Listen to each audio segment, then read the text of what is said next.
हमारे साथ आनंद मिश्रा जी हैं। यूजीसी के आज विरोध में आए हैं कि समर्थन में आए, क्योंकि आज जंतर मंतर पर यूजीसी को लेकर बड़ा विरोध प्रदर्शन चल रहा है।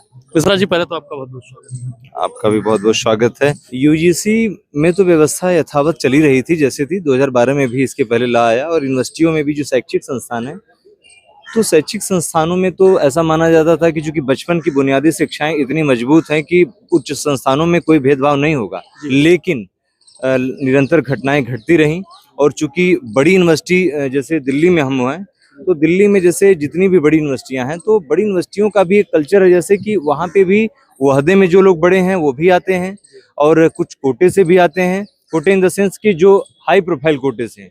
बाकी एंट्रेंस प्रक्रिया तो अब चली रही है, सीयूटी के तहत अब लोग आ रहे हैं।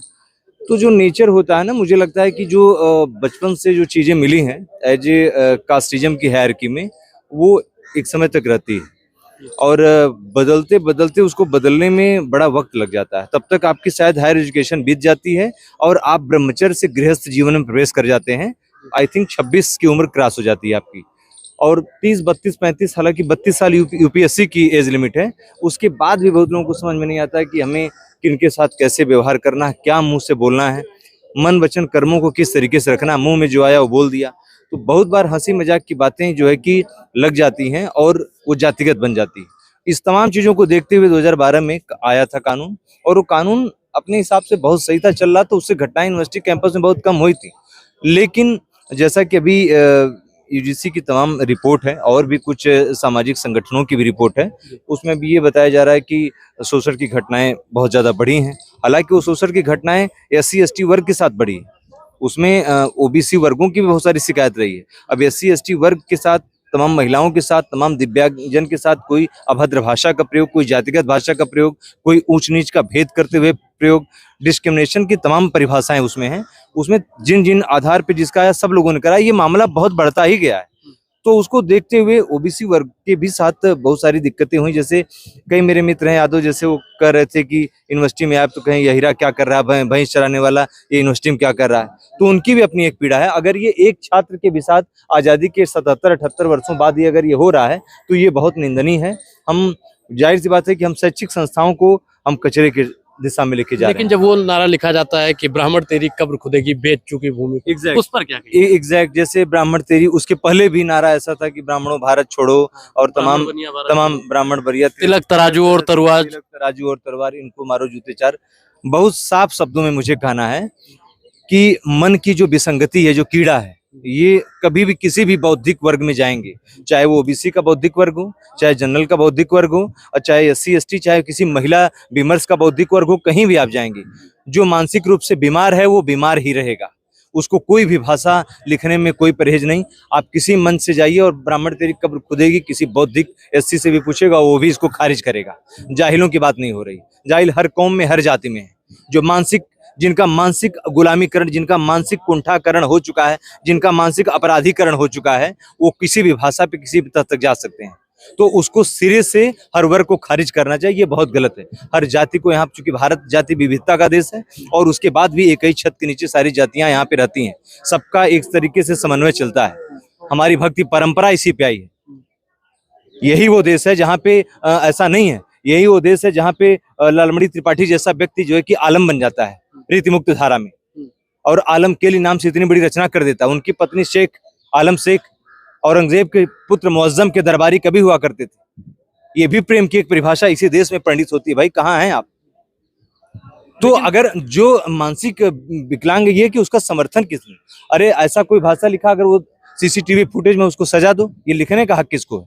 किसी भी जाति को, चाहे ब्राह्मण हो, चाहे किसी ब्राह्मण को शिखा चोटी पे भी बोलने का हक किसी को नहीं है। तो किसी ब्राह्मण को किसी यादव की शिखा उखाड़ने का भी हक नहीं है। ये तमाम चीजें हैं, जनेऊ, शिखा, ये जब लोकाचार जो है वो कोई भी धारण कर सकता है, कोई भी धारण कर सकता है। भाई जिसकी स्वेच्छा हो, जो चाहे वो करे। तो ये जातिवाद कैसे खत्म होगा जो कॉलेज यूनिवर्सिटी में होता है कि पूछते हैं कौन जात हो भाई, उसके बाद में उसका शोषण होता है। तो जाति व्यवस्था को खत्म कैसे किया जा सकता है? एक बात आपसे बता दें, जैसे मैंने आपसे पहले ही बताया कि भारत की जो संरचना है, वो भारत की संरचना में जाति व्यवस्था मतलब इतनी डेप्थ में है, उसकी जड़ में है कि उसको अभी भी मतलब मुझे लगता है कि कभी ना खत्म हो। ये थोड़ा सा मतलब मैं नहीं कह सकता, लेकिन मैं ये जरूर कहूंगा कि जितनी आज़ादी की अभी यात्रा हमने की है, शायद इतनी यात्रा और करनी पड़ेगी तो परसेंटेज 50% आ सकता है, या हो सकता है 40% आ जाए।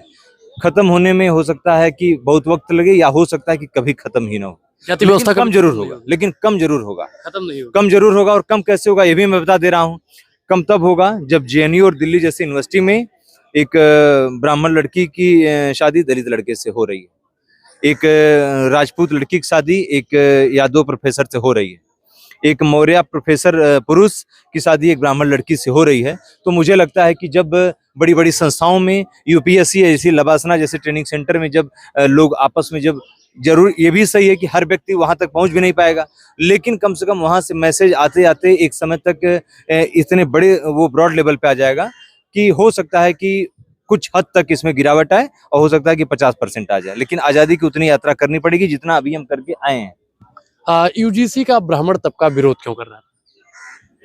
नहीं, ब्राह्मण तबका सभी नहीं विरोध कर रहा था, लेकिन उसमें जैसे सबसे बड़ी बात यह है कि मैं कुछ उसमें जो कानून है उसके पक्ष में मैं भी नहीं, जैसे कुछ उसमें पॉइंट्स है तो अलग अलग पॉइंट्स है, आपने भी उसको पढ़ा होगा, उसमें डिटेल में जाना बहुत वो नहीं, लेकिन मैं उसमें जो चीज जोड़ने लायक है मैं उस पर बता दे रहा हूँ कि जैसे मान लीजिए ईडब्ल्यूएस वर्ग है, बहुत सारे ऐसे ब्राह्मण हैं, मैं बार बार इसको कहता हूँ, मैंने और भी जगह इसको कहा कि बहुत ऐसे सवर्ण हैं, बहुत ऐसे, क्योंकि आपने ब्राह्मण कहा तो मैं ब्राह्मण ही कह दे रहा हूँ, बहुत ऐसे ब्राह्मण सवर्ण ऐसे हैं, हिंदुओं में भी मुस्लिम में भी, तमाम सिद्दीकी शेख, बहुत सारे मिर्जा, बहुत सारे ब्राह्मण पठान, तमाम राजपूत भूमिहार, बहुत जगह ऐसे लोग हैं जिनके घर में शाम की सब्जी के लिए सोचना पड़ता है। इसी मुखर्जी नगर में, इसी विश्वविद्यालय के आसपास बहुत लोग रहते हैं जिनको शाम का कैसे भोजन मिलेगा, कहीं 10,000 पे कंटेंट लिख रहे हैं, कहीं 20,000 पे कंटेंट लिख रहे हैं, कहीं यूट्यूब चला रहे हैं, कहीं सोशल मीडिया प्लेटफॉर्म पे हैं, शाम का भोजन कैसे मिलेगा ये सोचना पड़ता है।